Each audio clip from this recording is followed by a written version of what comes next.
Hey everybody, today I'm reviewing the ACW Brimstone, now known as Prime Compact. Here it is. This is another high-end 1911, probably one of the better builds that I've seen from the other high-end manufacturers, which at that point, they're all so darn good. But just wanted to review this pistol, show you guys what it looks like, talk about it, what I think of it, where I would rate it amongst my other firearms. Let me just go over it really quick. So, this is a commander size upper with CCO size grip, if I'm correct. However, there's a pretty good undercut here. You kind of see it right there. So that when you grab on this gun, you're holding it a little higher. It's actually giving me a full grip on my XL size hands. So I think it's great. Yep. This gun costs $3,000. It's not cheap. It's expensive. And when I bought it was like a 5 to 7 month wait. Now it is 9 to 11 month wait. ACW doesn't make a lot of firearms. There's just a few guys. They're part of Cabot Guns, which is another very high-end 1911 producer. It's like a sister company to them. They probably make one of the best classic-looking 1911s, in my opinion. And I'll talk about it a little bit more. So the frame is shortened for concealment. I believe, like I said, this is more like a CCO size grip. I could be wrong, but this undercut makes it so easy to grab this pistol.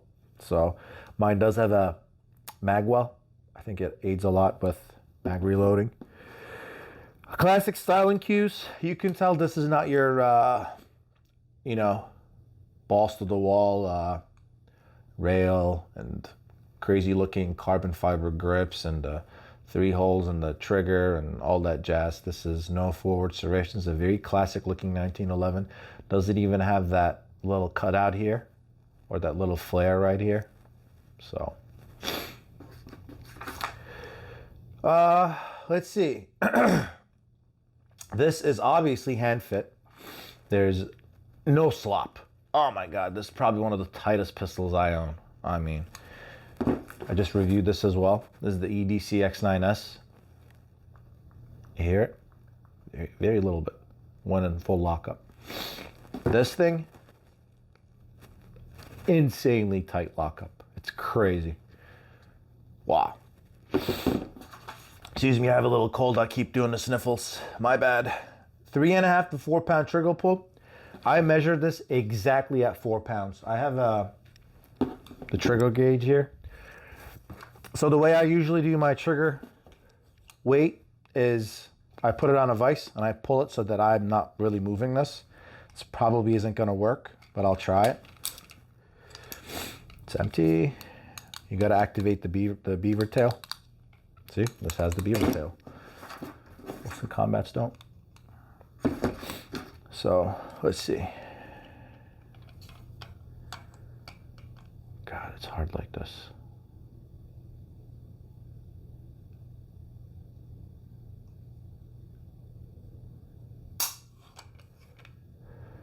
Level 4. It's not working. It's a lot better. I can feel my hand moving and stuff. I'm telling you, it's 4 pounds.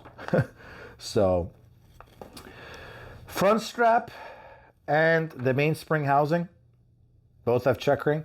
So Rob does something a little bit different. I'm not sure if it's going to focus on it, but he serrates both ways on the center, and on the side he serrates it only this way.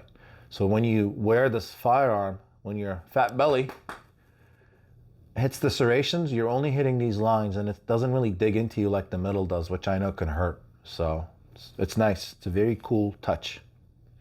So yeah, it's not focusing, but so what else?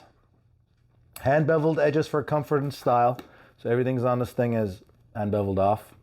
It's very nice. There's no sharp edges on this firearm.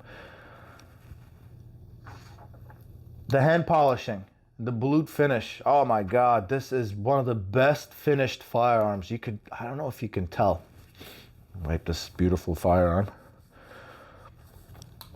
don't know if you can tell, but just look at that. Everything's so smooth and perfect. It's like a mirror. You could see the window across. Just so well polished, and the bluing is excellent. Specifically wanted it mainly for that. And their logo, just a very small Q on the back. And I love the font and how they wrote the ACW's name. So I love it.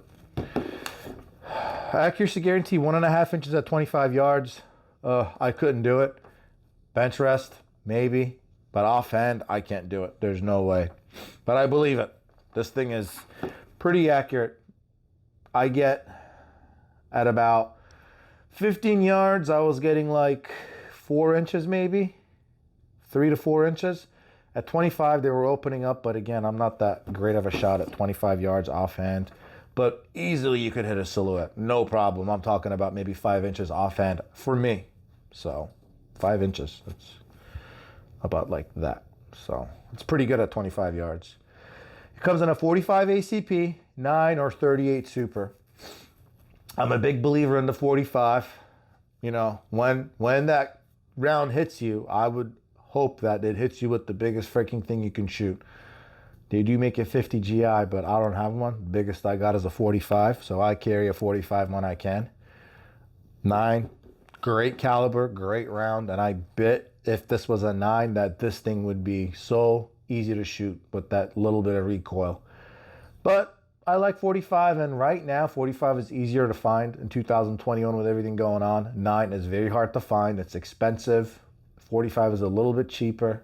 I think it's a harder hitting round. So I carry 45 when I can. 4.25 inch hand fit barrel. It is commander size. I believe that's what that is. Commander is a 4.25. It is absolutely fit well. God, oh my God, this thing is just so well fit. The barrel and the slide, everything. You know, I don't have a lot of experience. I don't have any experience gunsmithing in 1911, but I have, you know, all my doubts. Well, there isn't any with this firearm because Rob does an excellent job fitting these firearms. So it is a hand fit barrel. Beveled magazine well. Mine has that option. It was a few $100 extra.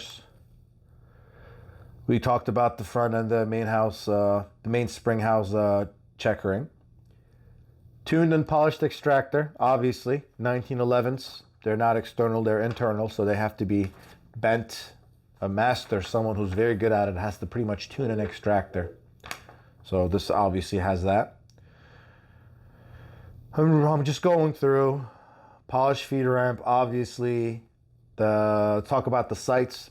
They have their own sights. It's got the ledge if you want to, you know, one hand manipulate the slide with the rear sight.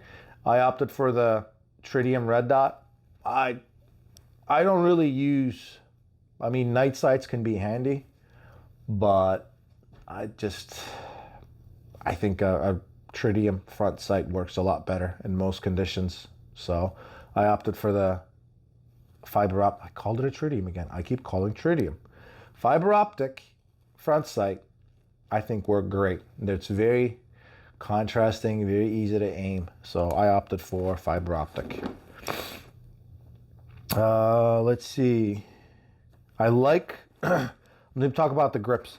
So Rob says that he doesn't want to put, 20 options out there because most people end up changing their grips. So he puts what's cheap or inexpensive. I don't know how he words it.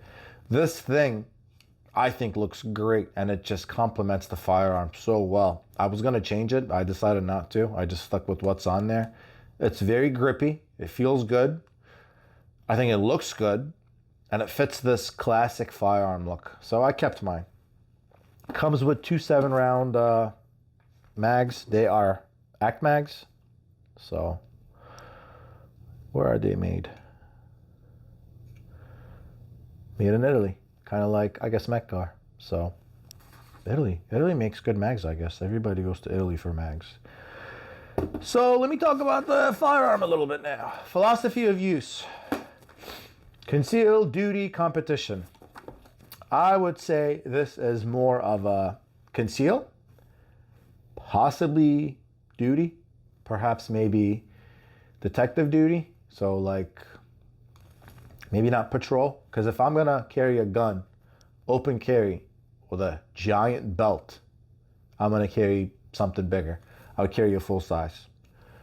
If I'm not carrying it in a patrol capacity, I'm in my suit or whatever, off duty, maybe a polo, I'd probably carry something a little bit smaller just to bear the weight. I think this is what that's for. Or concealed carry. This conceals pretty well, especially with the shorter grip. That's what I use it for, concealed carry. Competition, you can. Again, I don't know much about competition. I don't compete. Maybe IDPA. I don't know if IPSC. I don't know. But definitely not a competition gun. This is more of like a carry. I don't like to safe clean my guns. If I have something I can carry, I carry it. So this is something I would carry. Size, weight. It's heavy. It's heavy. I believe, I believe this is aluminum frame and steel slide, obviously. I could be wrong. I forgot to get that data. So it could be stainless steel. I don't know. This one, I believe it's aluminum frame, steel grips. If I'm wrong, comment. Steel grips, I meant steel slide. God. See, I don't go off besides just this, so sometimes I'm like making mistakes. Just correct me, okay? We're all good at correcting others, right? Firepower. Comes in a 9, 38 Super, and a 45. I don't know anything about 38 Super. Never had it. Never shot one. Don't know much about it. 9, I believe this holds 9 rounds with 9 and 9. Probably would be great. Recoil would be a lot less. So, yeah. And 45 is what I like. So, I bought it in a 45. 1911s were made for a 45. So, 7 rounds. Pretty much flush fit. I do carry the 10-round mag as a spare. Now, I know that you shouldn't really use the 10-round mag in this pistol because when you jam it in there, it doesn't stop. You're pretty much stopping it by hitting the bottom of the barrel, I guess, or yeah, it would be the barrel. So when I insert it lightly. It's my spare. In the heat of a battle, I think it'd be okay if I jam it in there once, but so I carry 7 on the gun and then 10 as a spare. 10 would be the full size one. So accuracy. I shot this pistol many times. Well, many times is really like maybe 200-300 rounds, you know. It was very hard to come by these days. It shot well. Doesn't shoot as well as my full-size Nighthawk. Maybe because of the slightly shorter sight radius. Trigger's about a pound heavier. I don't know if that makes a difference. So accuracy was what you'd expect from well-made 1911. So ergonomics, your typical 1911, man. When you point this firearm, when I point a 1911, it aims exactly where I aim. If I point this at my little camera right there and I close my eyes, I open, I'm exactly on that camera. I can't do that with a Glock. I'm way off, or most other firearms. The grip angle, just the fit for me is excellent on 1911s, which is why I prefer them. A lot of people are like, well, you know, this gun, it's a single stack, this and that, blah, blah, blah. I don't know, man. This gun just hits my hand well. If I could carry a gun that fits me so well, but I can only have 7 or 9 rounds on it, or 8, whatever, versus a gun that I just need a lot of practice with because it just doesn't work well for me, but it carries 12, I'd probably go for the gun that fits me well and give up a couple rounds. So unless I have thousands and thousands of rounds and I want to practice just so I can hold 2-3 more rounds in my mag. So manual of arms, 1911, you got the grip safety. They did a very well job. It takes very little for this thing to engage. I'm talking about like engages right there. It's pretty wild. So trigger, let's talk about the trigger. Make sure it's empty. Safety actuates very well. Pull that trigger. A little bit of take up. There's like no creep, unlike the Wilson Combat. and an excellent brake. Reset. It's just so smooth. Not as audible as the Wilson Combat, but it's smooth. Again, no creep, and off the trigger goes. Such a smooth reset. Excellent. Excellent. Sights are good. I feel like they're a little bit narrower than the Wilson Combat.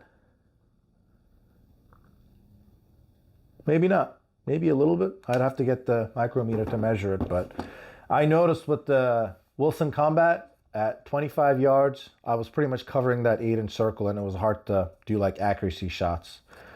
With the ACW, I don't remember having that issue, so it could be ever so slightly narrower. That helped me aiming downrange when I was doing accuracy shots.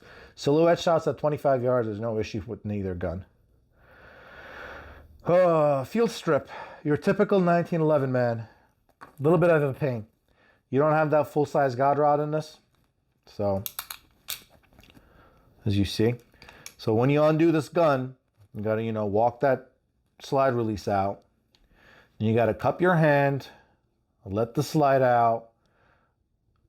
If you're doing the barrel last method, if you do the barrel first method, you gotta push the plunger, twist it. It's not recommended. You're gonna end up scratching stuff. So you're better off taking the slide stop out, cupping your hand, letting the slide forward, and then once the spring tension's gone, because you took the spring out, then you can work the barrel out along with the guide rod cap.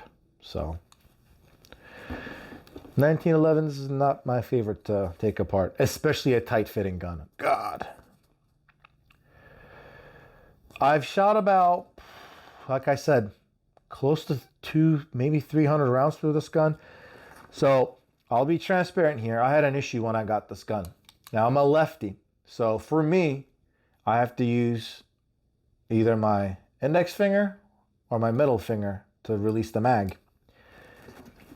When I got this pistol, this mag release was so hard that you could not actuate it doing this. There was no way.